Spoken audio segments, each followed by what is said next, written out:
You want to provide people with what they say they need, but then if you want to show additional value, you have to give them some of what they didn't know that they needed as well.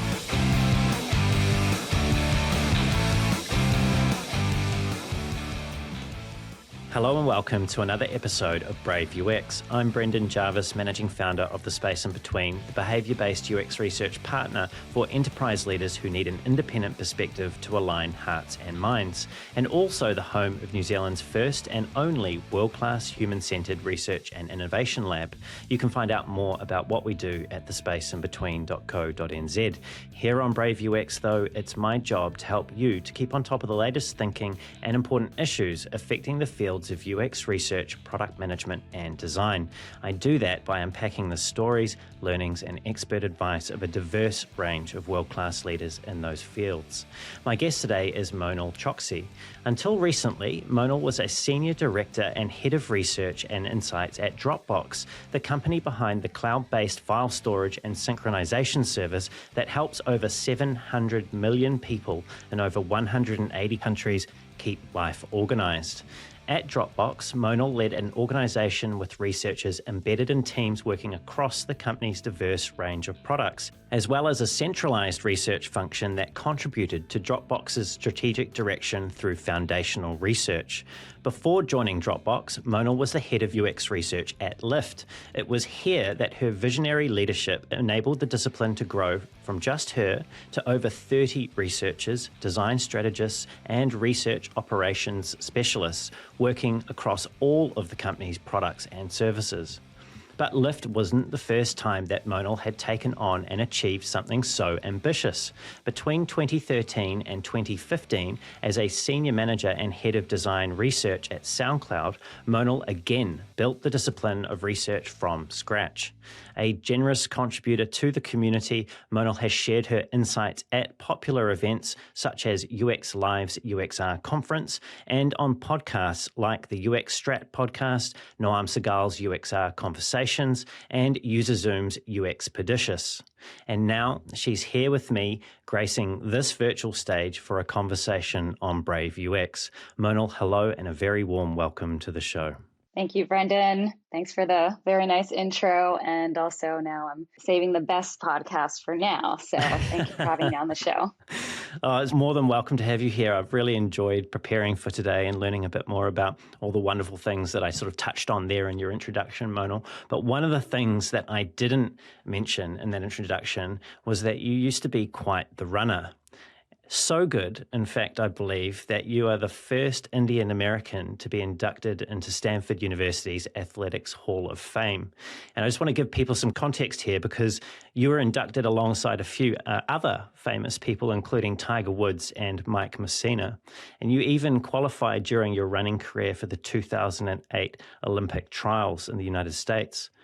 When did you first realize that you had the potential to be a great runner?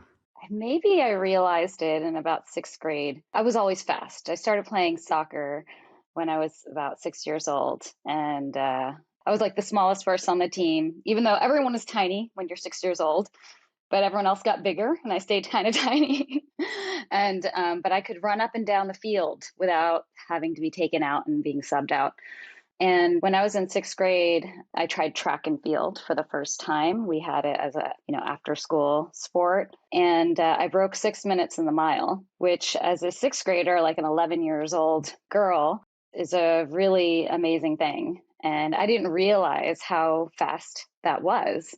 But when I started to learn more about it, I was just like, oh, wow, this is pretty cool, And then when I was in eighth grade, I started taking running a little bit more seriously. I played soccer. Soccer was my first love. Soccer and ran cross country and track. And then when I went to high school, soccer and cross country were at the same time. So I had to decide which one to do. And then I knew I was getting serious when I decided to give up soccer in order to run cross country. And so I ran cross country in the fall, indoor track in the winter, and outdoor track in the spring. Just quickly on soccer, were you at all tempted to fly down to Australia and New Zealand for the World Cup that was just on?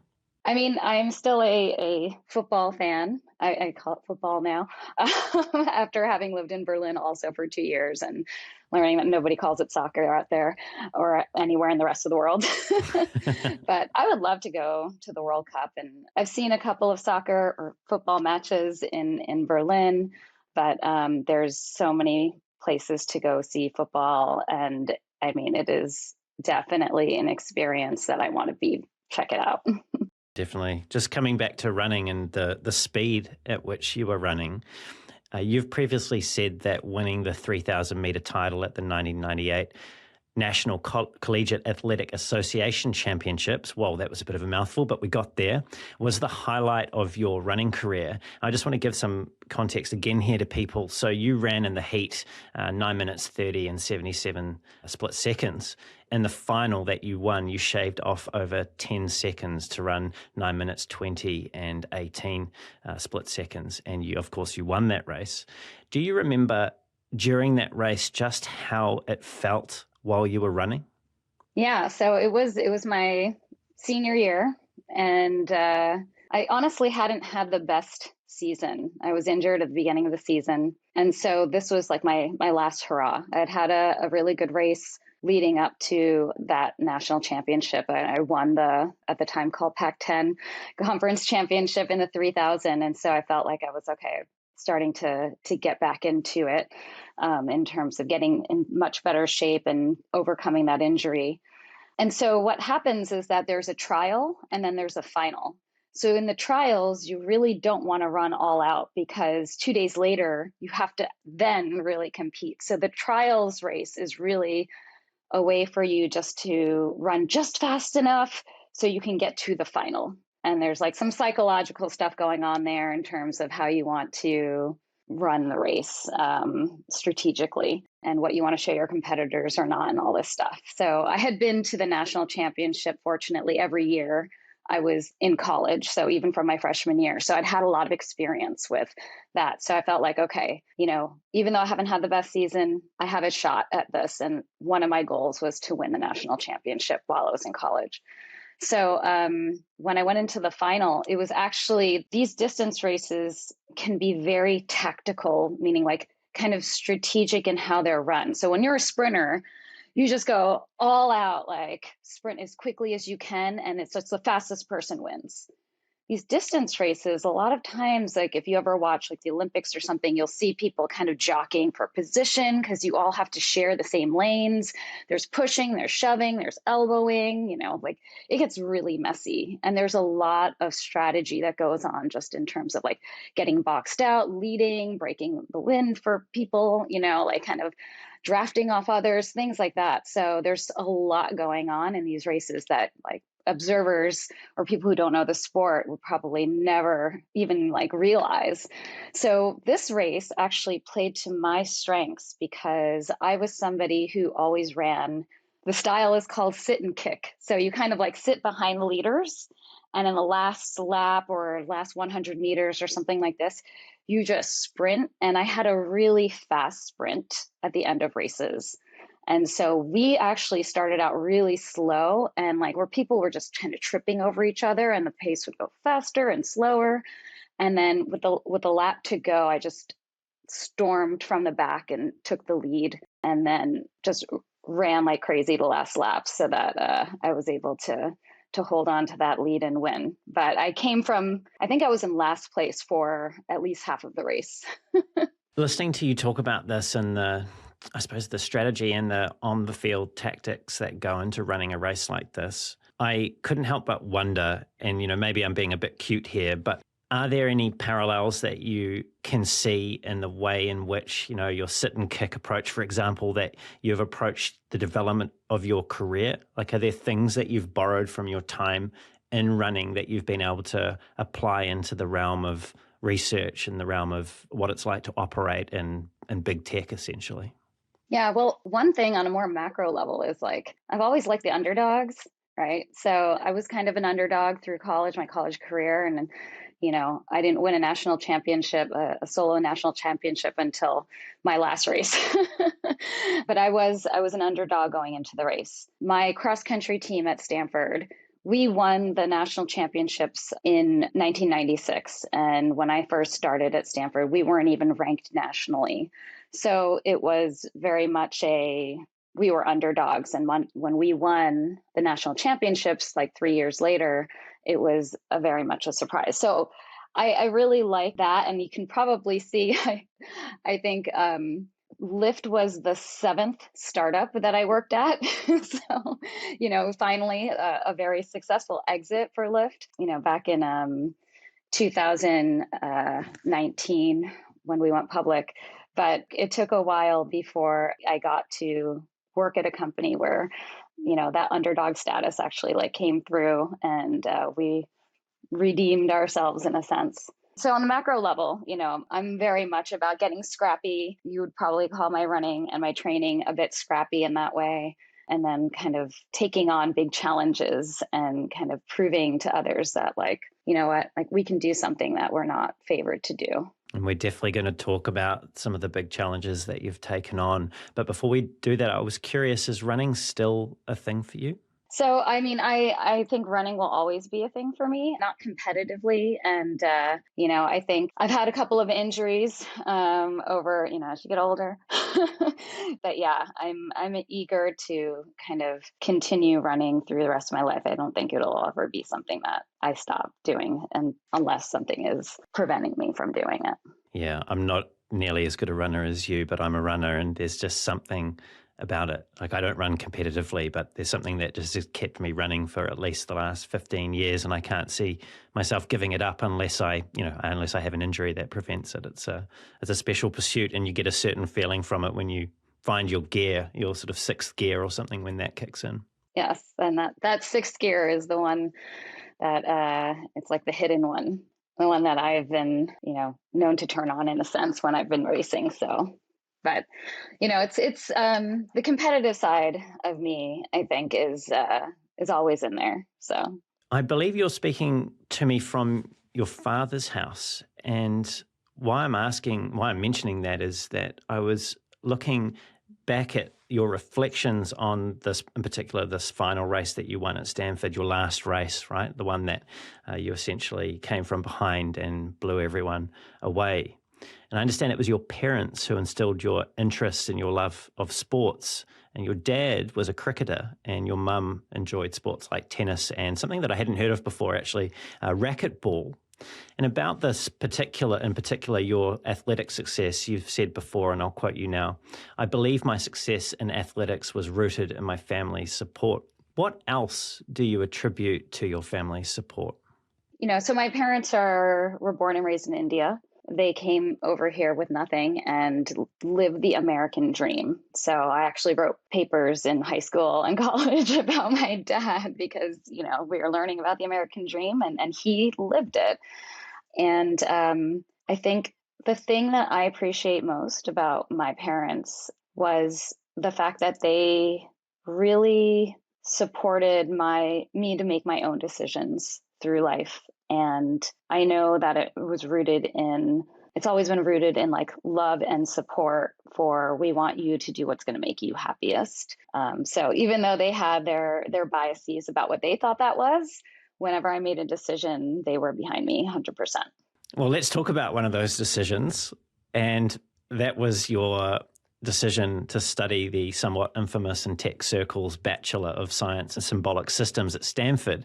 You did that with a concentration in human-computer interaction. I believe your parents weren't that keen initially on you pursuing that, were they? No. I mean, they, like everyone else at that time, because the major was only a few years old. When I started at Stanford in the early to mid 90s, dating myself, I think they had just had like their first graduating class. And so no one ever heard of symbolic systems. And I couldn't have dreamt that people actually would know about what that was now.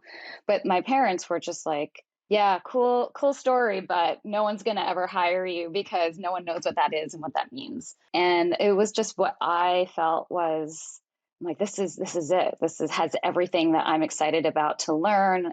I didn't have any of like philosophy, psychology, computer science. Like I didn't have any of that stuff in high school. And it was all the stuff I was interested in. And it was in one major, which I was excited about because I couldn't decide on like a single thing, and then the focus on human computer interaction was what really drew me to it, because at that time, like the first email account I ever had was when I started at Stanford. And it wasn't just because I didn't, like, everyone else had email in high school. No one had it back then, so all this stuff was like brand new and very exciting to me. But yeah, they were kind of like, why don't you just major in computer science? Why do you have to pick some major no one's ever heard of? You're never going to get a job. How long did it take them to come around? I think after I started getting jobs. The proof. Yeah, exactly. And then they're like, okay, I guess it was okay. This is possibly an unfair question, but do you recall at the time having a clear picture while you were studying symbolic systems of where it would take you? In the long run, no. I was just kind of following where my passion was. And I didn't think years and years out at that point. I think I was just like, this is fun. This is cool. This combines all my interests. My whole life and through high school as well, I really loved art. My two favorite subjects in high school were math and art. So, those were the things that I was really excited by. And my mom was an artist. My dad was in India, he was a math professor. So I feel like I got, those both from them. So, I didn't know what would become of what is now the internet and everything that, like, we basically live and die by today, Yeah.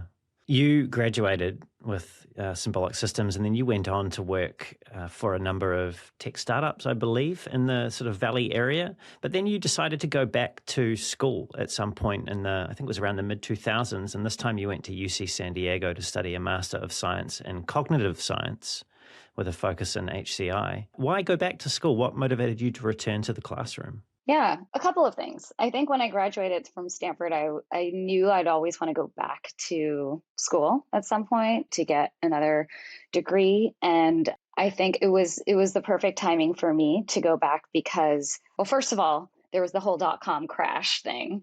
So it made, employment a little more challenging, but I did have a job, but during that job, I was just like, you know what?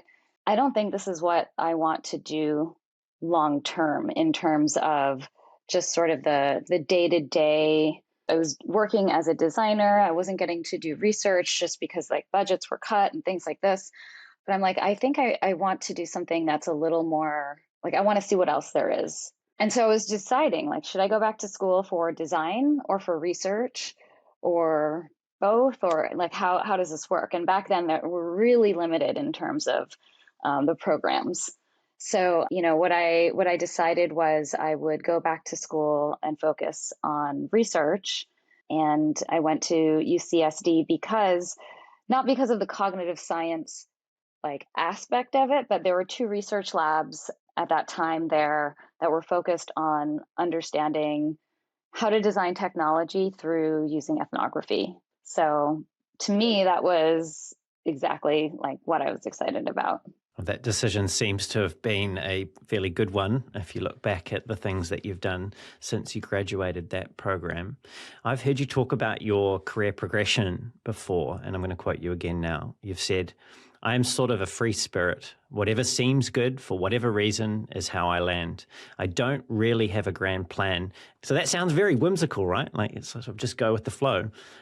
However, if I look at the companies that you've worked for and the things that you've done in those companies along the way, it all looks very intentional, very purposeful to me.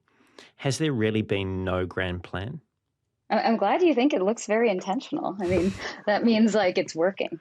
I mean, honestly, I'm trying to think if there really was a grand plan. And I think that no. I have goals, and there are things I want to do, but it's not necessary. I don't think I've taken the time in the past to say 20 years from now, I want to be doing this.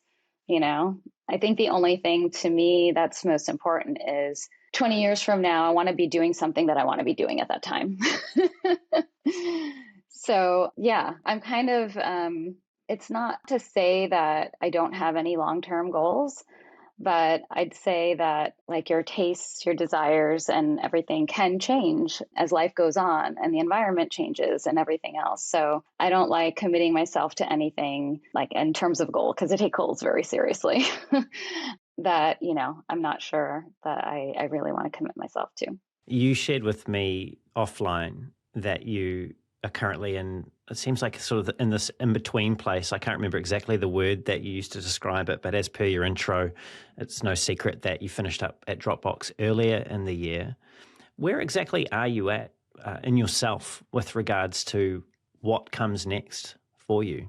Yeah, it's a good question. And I think now that I've already dated myself, I'm in that middle age period, which I think a lot of us, who have been in the industry for a while are. And what I'm noticing when I speak with friends or colleagues who are also in this stage, I mean, the pandemic obviously was a huge point in our lives that for everyone that made us step back and think about like gain more perspective about like, wow, like shit can happen. And like, what does it mean to us? Like, what are we doing with our lives? And what do we really want to do moving forward? So I've taken this time to really step back and think about that quite a bit. I've also had some pretty big life events happen over the last year and a half, including my mom passing. So it's really given me, this time off has really helped me stop and consider like what, this trajectory I've been on, I feel like is a very normal sort of like kind of what you're supposed to do in your life kind of trajectory. But is that really what we want for ourselves? I think in the second phase of our lives, like I feel like I'm not just entering like a new chapter. I'm kind of entering a new part of the book of life. And like right now I'm taking an intermission. So yeah, so it's been really fun to, just first kind of take some time to spend time with friends, family, build those relationships that I feel like we didn't have a chance to as much over the pandemic time, but also so many of us work so hard and dedicate so much of our lives to our jobs and our career that we don't always have a chance to, think about spending that time with the people that we love as much and getting quality time in, right? So you start thinking about when you're on your deathbed, like what do you want to look back and remember and be happy that you did and spend time doing? So that's kind of where I'm at. So what I like to think about this time as is it's really been sort of like doing UX research on myself. So if I'm the user and the experience is my life, then I'm doing research right now on understanding like what do I want that user experience to look like and feel like and be for myself. And then comes the design of the product. But first I'm just doing the research. Well, seeing as you're in the research phase, I can't help but ask what insights have you uncovered? Is there anything that you've decided not to do in this next chapter? I think one of the things that I've learned, well, there's a few things, and I haven't quite figured out all the insights yet. I'm still collecting data. I'll tell you that, Brandon. But for one thing that I've always known, and that is just kind of coming up more and more, is that people are such a big part of my happiness and what is meaningful to me in this world and during my time here. So that is definitely going to continue to be a priority for me. And hopefully I'll find a way to combine that even more so with my career and like where I spend my time moving forward. I mean, every job that I've taken up until this point has always had a huge component of the people. And I feel so lucky that I chose a profession where the people are just so awesome, quite honestly, because I've made so many friends and had the pleasure of working with so many smart, thoughtful, empathetic, beautiful human beings that I just feel really lucky to be part of that. So that is a huge part of, kind of what makes me tick, what makes me happy, and, what like gives me joy in this world. Well, speaking about the people and sort of bringing this back down to your career now, you once made the leap from being an IC to a manager. And I believe it was a product design director at Intuit who you'd worked with at Yahoo that gave you that first management opportunity. What do you wish that you had known about making that leap before you made it? Do I wish I knew?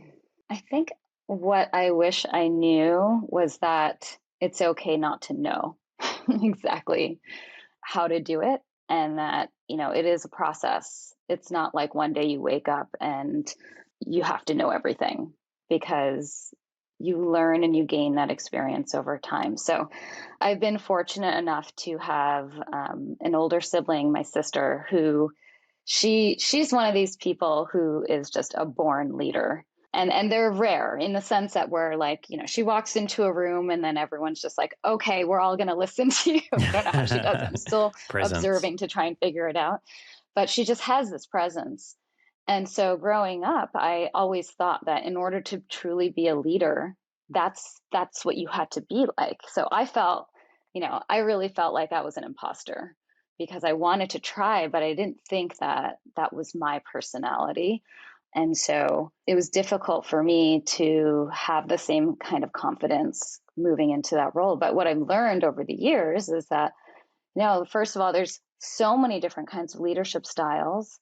And second of all, like these are a lot of them are just skills that you learn over time. And so through experience, through training, through mentorship, so I sort of, I was going into this sort of blind and like, all right, like I have this opportunity, but I don't know what I'm doing. And then, after a certain amount of time, I learned that no, that's completely normal. So anyone else who's out there listening to this, please know you're not alone in feeling that way. Well, I was going to ask, who was it? Maybe there wasn't someone. Maybe it was an experience that you had, like a baptism by fire. But who was it that showed you what truly great management looked like? I think it was just really starting to observe and learn through various people, working with like coaches and mentors, and just as a researcher at heart, seeing and observing like, well, what does this manager do? What does that manager do? What's working well for them? What's not? And kind of sort of keeping mental notes about, oh, this I thought was a really great style, or I really liked how I was treated in this situation. I want to do that for my direct reports, so on and so forth. So I wouldn't say there was one person or manager that, I was like, oh, everything this person has is something I want to emulate. I think everyone has their own style, and hopefully you can create your style by emulating parts of everyone else that you respect and what's worked well for you that you've seen. Yeah, definitely. You've spoken before about the misconception that exists that only managers are leaders, and I want to quote you again now about what you've said here. You've said, "You don't have to be a people manager to be a leader. Being a leader means coming up with ideas, speaking out about them, having a perspective, and really being able to influence. The bottom line is that we can be leaders without managing people, but the best managers are also strong leaders." Should it be a bottom line that someone should have to demonstrate that they're a good leader before they're given the responsibility of being a manager?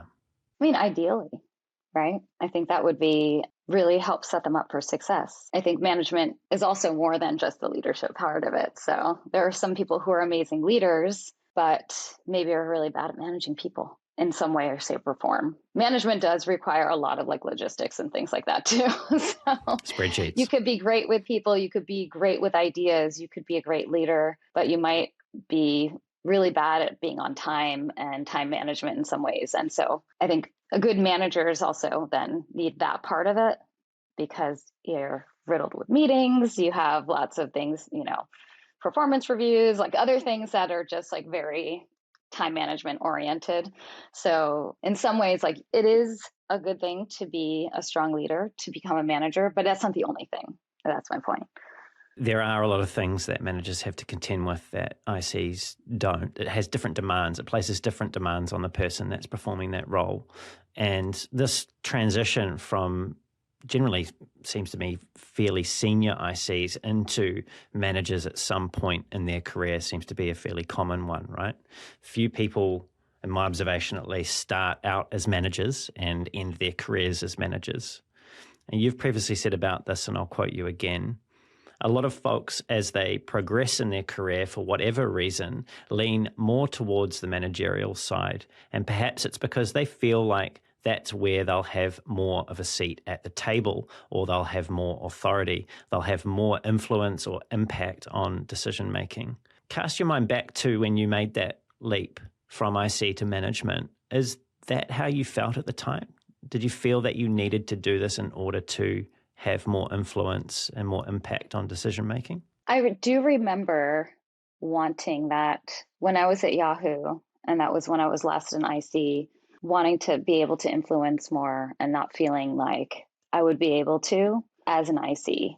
I felt like in some ways I could influence like the product and product decisions, but I didn't feel like I had enough influence for like kind of greater processes and sort of getting to more foundational or fundamental root problems and wanting to attack those.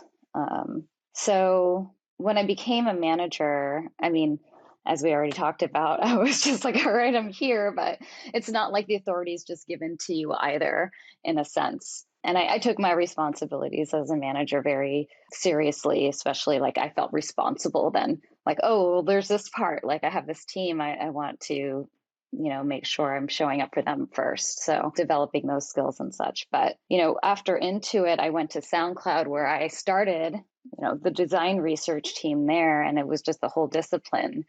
But that's where the company was small enough where I really felt like, okay, I have a little more of a platform to be able to try and influence. And really, there was also a lot of work on my hands in terms of building something from scratch. And I think it was really when I got to Lyft where I saw a way to kind of build something so foundational in terms of the research team, because I was the first researcher at the company across all of the disciplines and the first research leader. And in building that team, I think there were a lot of decisions to be made. And one of the things that I did was, as different like organizations hired their insights leader, because often this happens in silos, I just went and befriended that person. I said, hey, look, like, here's what's going on. Like, we're the first research leaders here. Like, let's work together. Let's try and eliminate the silos. Let's bring our teams as we hire them, like, into a community, just so that we would have that sense of community, but also like not be duplicating work. Because I'd seen that way too often in the past, not even being aware of what others are working on and making sure that we are collaborating as much as possible while we were setting up, for example, like survey processes and operations. Basically, it's so important that there's somebody who is, all these leaders are coming together to say, hey, let's not reinvent the wheel. And, we're not all going to separately work with legal or whatever, like, let's do this all together. Let's, share the budget for our survey tools and things like that. So it was really nice to build that infrastructure and influence in that way and make sure that, we were doing things in a very efficient manner. And then hopefully having the chance to influence as a larger collective. I want to come back to Lyft because there's so many good things in there to talk about. But before we do that, I want to continue on where we're going here with this building influence across different research leaders and how you can use that to influence the direction of a company. At Dropbox, you formed a group called the Insights Council. And I understand that was similar to what you were talking about there at Lyft, where you literally got together this group of leaders and research across the business and collaborated. You actually tried to align everyone and get something going where you could create greater value than you could in your silos. Other than maybe your experience at Lyft, but what was it that inspired you to take this action? Yeah, I mean, I just saw the potential for coming together. It's sort of like theoretically it should work, right? But in practice, because it's like, okay, if you think about it, we all have a separate piece of the puzzle. It's like, let's each take our pieces. Each piece maybe has a little picture on it, but when you put all the pieces together, you're like, oh, I could see the full picture. And so it's just like, all right, data science, voice of customer, all these different types of research. At Dropbox, I had both the design research team and the market research team. Like we combined a few months after I got there. So that was nice because, those are such complementary sets of data and researchers that have so many similar skills. But then there we still had lots of other teams throughout the company. And it's just like we're all trying to answer very similar questions. We all have different types of data, and we should be working together to triangulate the data to come up with the most robust insights for the company. But it's working across those organizational lines and trying to create roadmaps that are shared. It's so difficult given sort of the roadmaps that each organization has, and that those insights leaders have to report up through and report back on. So it was really about kind of trying to get leverage at the next level up at our executive team level, basically to say, hey, like we want to work together more and it's going to benefit you. But unfortunately, that's a very difficult thing to do. So what I ended up doing is proactively starting, seeing that there's this issue that where we don't have this holistic single voice of truth, which is what I like to call it. And every August, our C-suite presents to our board the new fiscal year plans or like company strategy, whatever it's going to be. And I noticed in my first full year at Dropbox that, right before the board meeting, the executives would come to our teams, to come to the insights leaders and be asking for data or quotes or examples to support like what their ideation was for whatever the strategy was. And it's a scramble. It's sometimes like fire drills, like it's very much like, oh wait, we need this kind of data, we need that kind of data and things like that. And after that experience, I'm just like, this seems kind of backwards. Shouldn't we be giving them insights up front so that they can base their strategy off of that? And then hopefully we would have enough time, they would have enough time to then say, oh, actually, like we need more information on this thing because we really like this thing, and we can go back and do that. So I got buy-in from my manager, who was awesome, Alistair Simpson, who was also on your show, and a lot of the other insights leaders, because we formed this Insights Council to bring everyone together, like people, representatives from our team. And we did something called an Insights Summit. So I said, okay, pick like the 3 to 5 biggest insights from the last year. And let's like all get together and discuss them and come up with like the main themes and then present them back to the company. And let's do this well before they're going to start their planning process for their kickoff for the strategy planning and the board presentation. And it was a big hit. So we were able to do that. It was perfect timing because, I knew at the beginning of Q3 was when they were going to kick off that work. And so they were looking for data, and we just gave it to them all packaged up nicely. And it ended up driving a lot of the company's strategy for the following year, which was awesome. So I think this is an example that while it's very difficult to coordinate and you need like buy-in and collaboration and cooperation from the various teams, it can show what we're able to do for the company at like that holistic executive level and the value that insights teams can have. And so that is sort of what I keep working closer and closer towards. I want to lead teams to show this as an example for what we can do and what we can be, because I think we're like all of the insights teams, including UX research, are so underutilized in terms of like the value that we can provide for the company.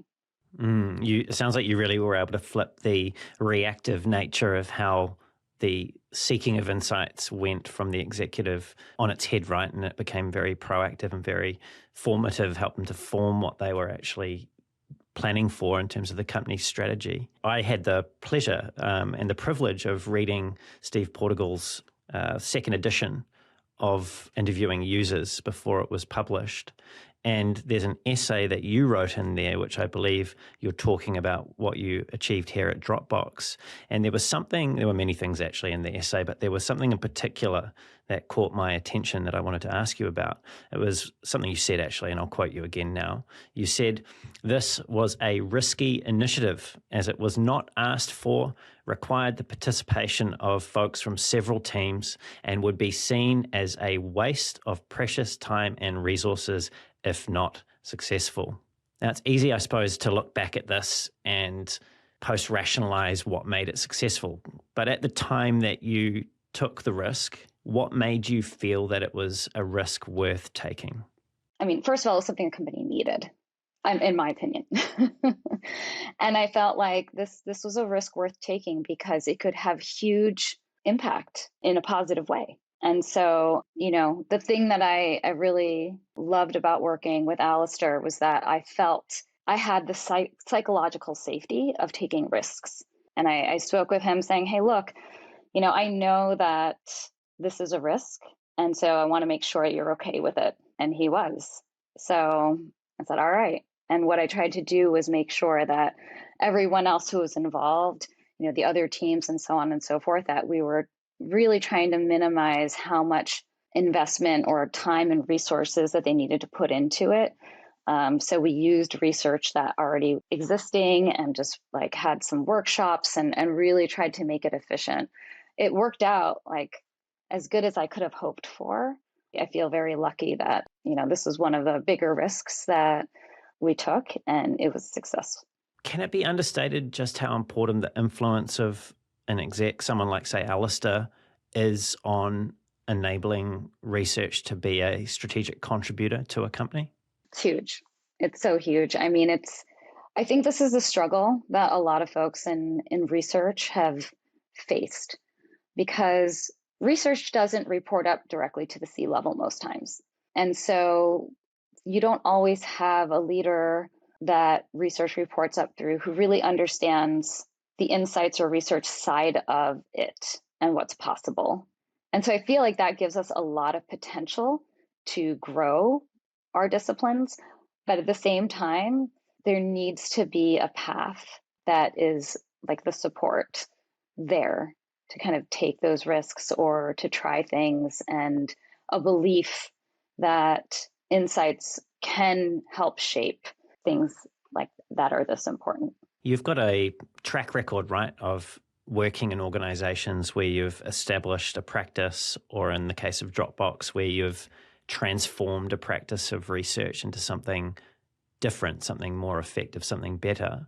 When you're considering, because you've done this a number of times, right? This isn't just, doesn't appear to be random luck, right? When you're considering companies to work for, what are the signs or signals that you're looking for that you think, oh, okay, this is a place that is receptive or is going to give me an opportunity to create something special when it comes to research? So I did this talk at the Learners Conference a couple of years ago, maybe it was 2020. And it was about structuring UXR teams. But really, I talked about how I, like, basically my journey at Lyft, the 7 stages of growth that we went through. But I also talk about these 5 key factors that I look at when I assess companies, and really trying to understand, like, how well set up for success might you be as a UX researcher or a leader? Basically, what is it going to be like? Like, are you going to spend your time sort of having to fight the good fight? Or are you going to be given resources and then really focus on just like doing good work? I mean, like what? So kind of an assessment tool per se. But some of that is just like, where does research sit in the organization? Obviously, like the relationship with your manager and so on and so forth. So when I interviewed at Dropbox and I spoke with Alistair, I was just so energized by the alignment that he and I had in terms of how we thought about insights. And so right away, and then I spoke with his boss before I signed my letter, he also was of a similar mindset. And I'm like, this is great, because if what I ultimately want to do, I mean, Dropbox already had an amazing research team. So, I'm like, what I really want to do, like what I did at Lyft was 0 to 1. This is more like a 1 to 2.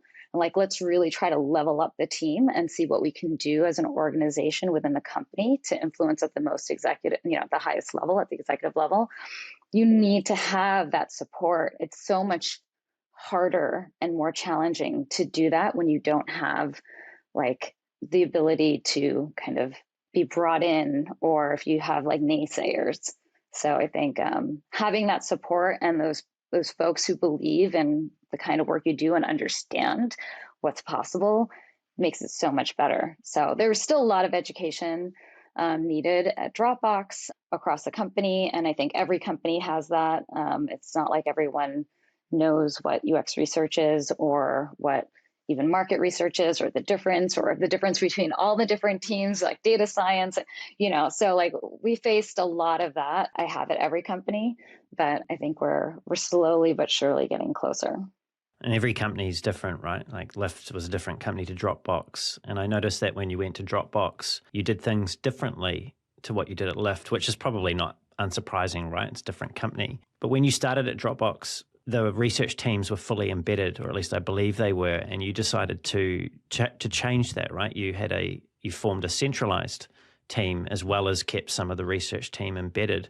What was your thinking behind that? Why do things differently at Dropbox than you'd done at Lyft? Yeah, so I mean, this is something that I would have loved to have done at Lyft had I had the resources, and I think it was probably the next step. But what I noticed, I mean, every company is different and every situation is different. What I noticed when I went to Dropbox, they hadn't had a permanent leader for about a year and a half when I joined.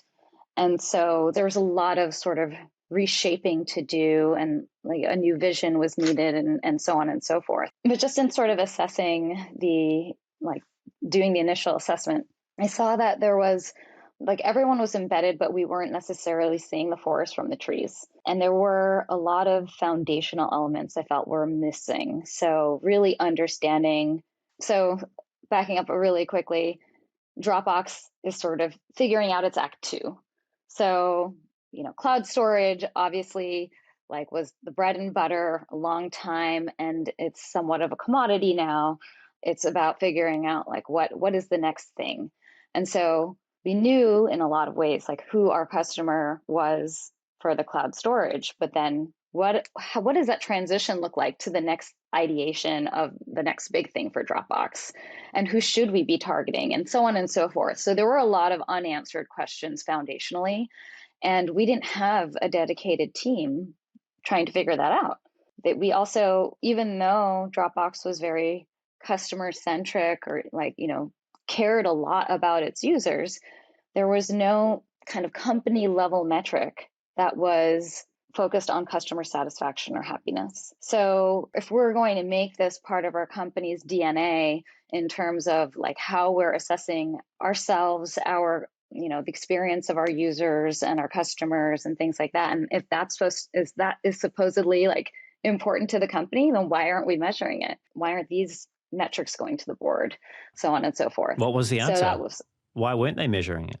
well, it's a long story, but I think part of it was just that infrastructure really wasn't in place. Our CX team was measuring NPS, but like many companies, NPS was just a number, and it was nobody understood why it moved, when it moved, if it moved, and then it just started getting ignored. And so like most people weren't even aware there was an NPS score that was being collected.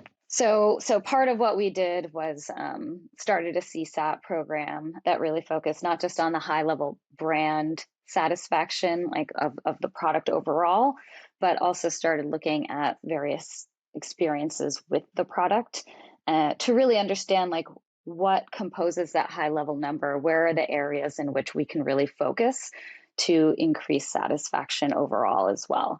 So, things like that, I think they need to be somewhat actionable or understood. I think the reason why the NPS number started to be irrelevant was because nobody really quite understood like, well, how do we move it? And what does this really even mean for us? There's research, right? And then there's effective research. And in your mind, like what are the things or the thing that separates the two? I think it's actionability. You probably have this as a quote too from me. You've done so much research. I'm like very almost eerily impressed. Hopefully it's not bordering too far into the eerily, but we'll see. That I've been known for saying, like, doing research is only half of the researcher's job. The other half is influencing. And so if your insights are not driving decisions, you're not doing a good job. Yeah. Because at the end of the day, you could do the best ever research, but if nothing happens from it, then, it's kind of like, oh, well, that's a waste. That was a bummer. And it's that influence part, though, that's the more tricky part for many researchers, right? It's not the part that is patently obvious from the outset just how it should be done. And picking up on this, you've said previously, and I'll quote you again now, tactically, we need to plan time in our roadmaps to ensure that we're socializing and influencing partners in the right way in order to ensure that they are aware of how these insights can and will benefit the business. Now, I want to pick up on the right way here. What does the right way to socialize and influence partners? And I'm assuming you're talking about product and engineering here, but feel free to correct me. What does that look like? It's not necessarily limited to just product and engineering. And say, well, for my team at Dropbox, it was also marketing, but also more collectively, holistically, it was the C-suite, which we call the S team, senior leadership team. And I think it looks different at different companies. And it's really a matter of, again, doing research to understand like what is going to be the best way to influence, right? So, are people actually going to read your report if it's a report?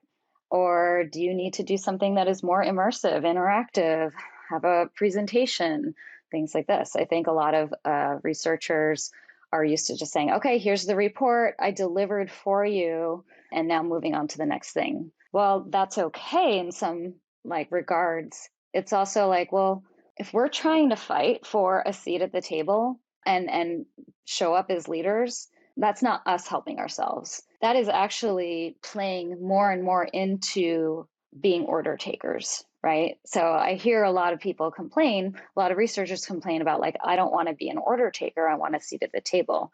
Well, act like you have a seat at the table. Don't act like you are an order taker. But if you do, then you're just perpetuating that. Does that make sense? Yes, it does. And I think you're someone who is qualified to say that and it have weight, and that's based on the things that you've managed to achieve so far, the risks that you've taken, the Insights Council. I believe at Lyft, it took you a month before you felt you'd figured out what the strategic direction of the company should be, and you certainly strike me as someone who's not afraid to take a well-considered stand and operate at that level without requiring the permission to do so. I think that's a really refreshing thing for people to hear, and your story is clearly a key part of that. Monal, I wanted to ask you about another tension or part of an experience that most researchers have encountered in their careers, which is particularly in tech, this need to move at speed. Often, maybe this is tied into what you were talking there about don't be an order taker. I'm not sure, but see where this goes. This is to do with the pace of the companies we work in. You've said in a very fast-moving company, people just want to run as quickly as possible. But I think sometimes it takes a little bit more effort and energy to ensure that the work is high quality. And that's reality, right? We're not operating in a slow-paced environment. People want things yesterday. It often forces researchers, or it feels like sometimes it can force researchers into a reactive mode. And we were just talking about that it actually takes being proactive to get that seat at the table. How do you navigate that or do that dance with stakeholders that have these expectations on your team or the organization you're leading around speed and quality? How do you approach that with them, just as to what they can expect from you?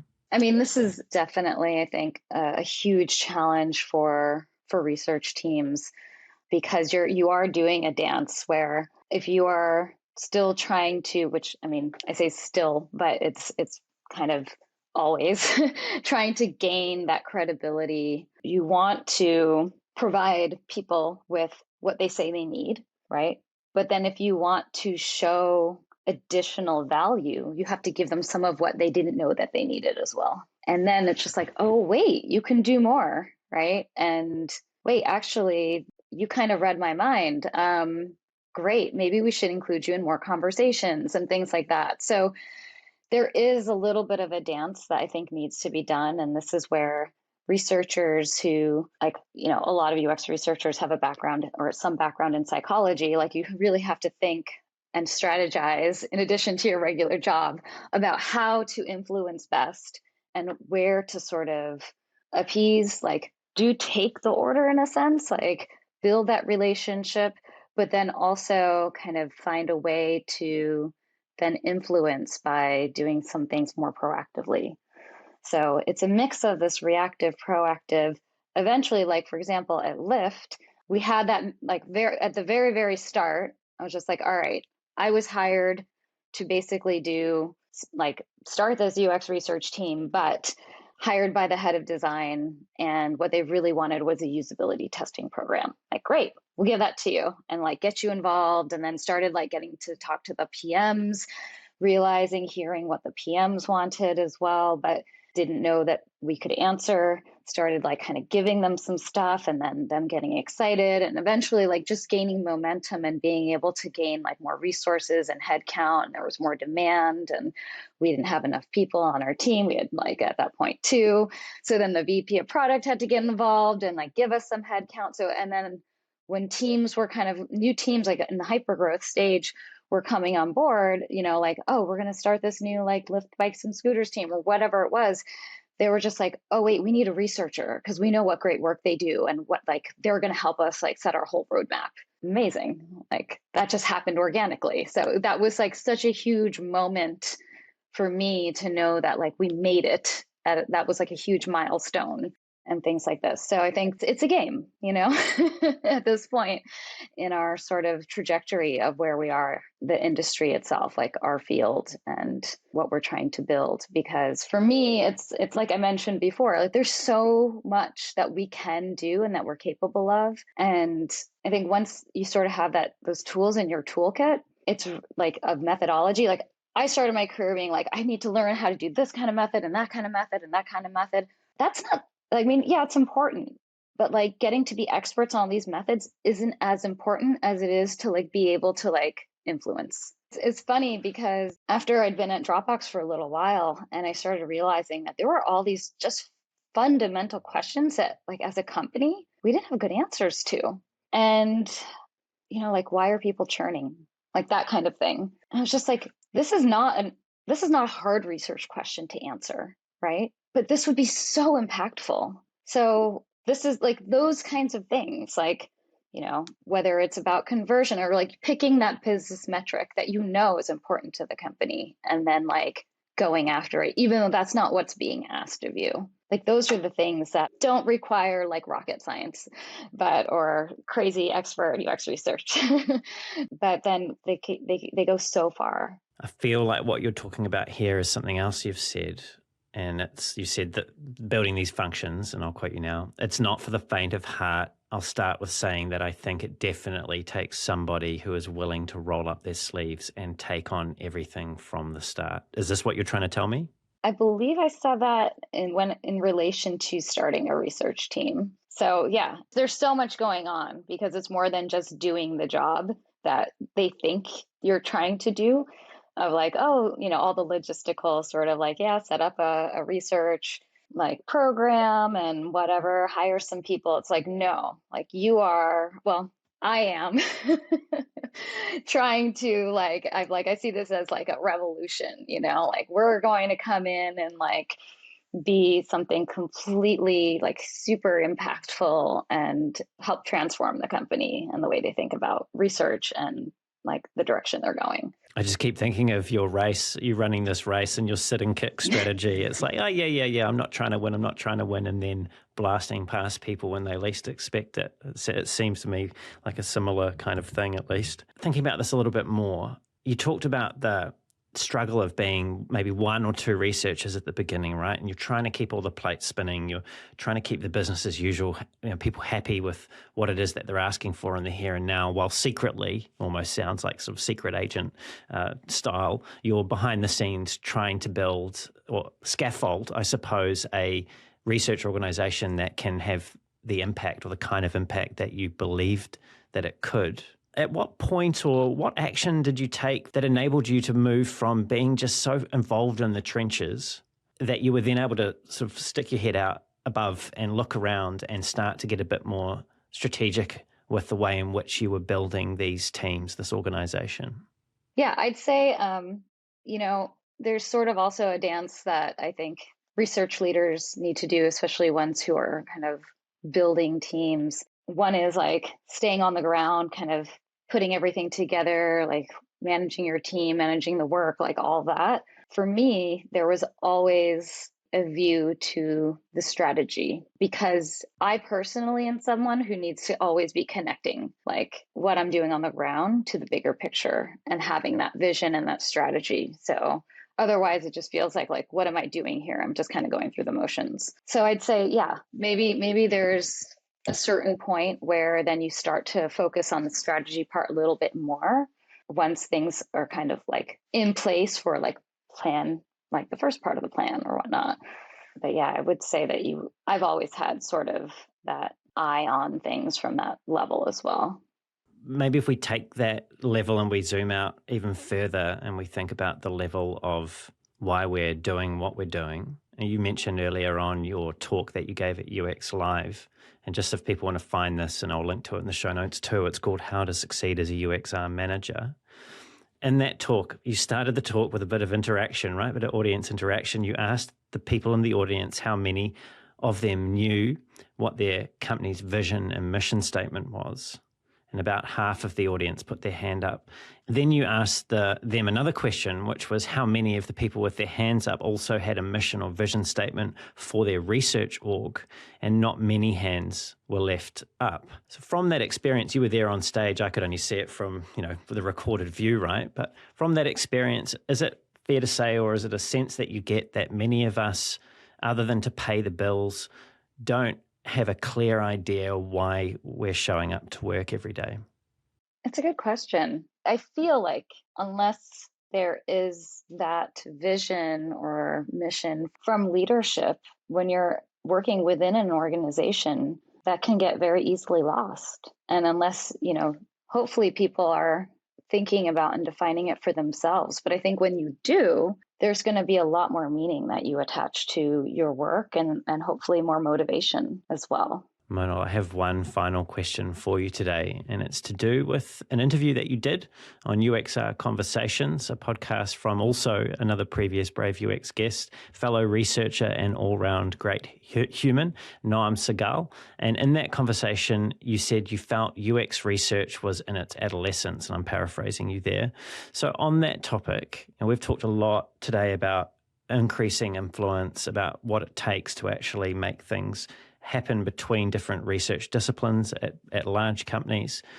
What is it that you feel that I suppose more specifically, research managers, people that are in charge of these organizations and these teams need to do that would help to increase the impact and influence that they have at their organizations?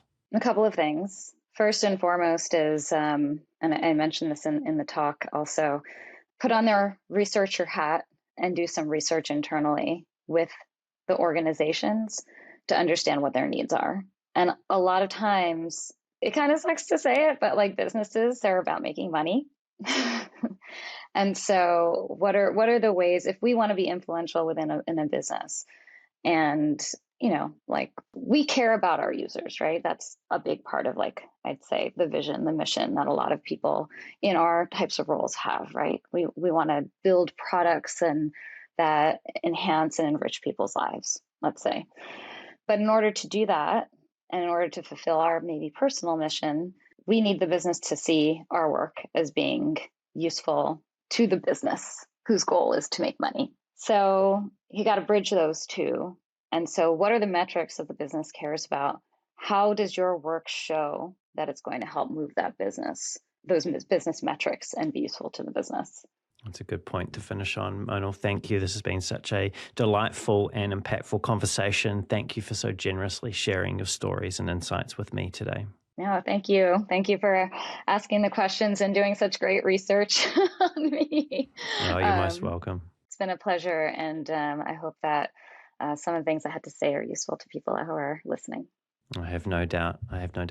Monal, if people want to find out more about you, want to connect with you and follow all the things that you've been contributing to the field, what's the best way for them to do that?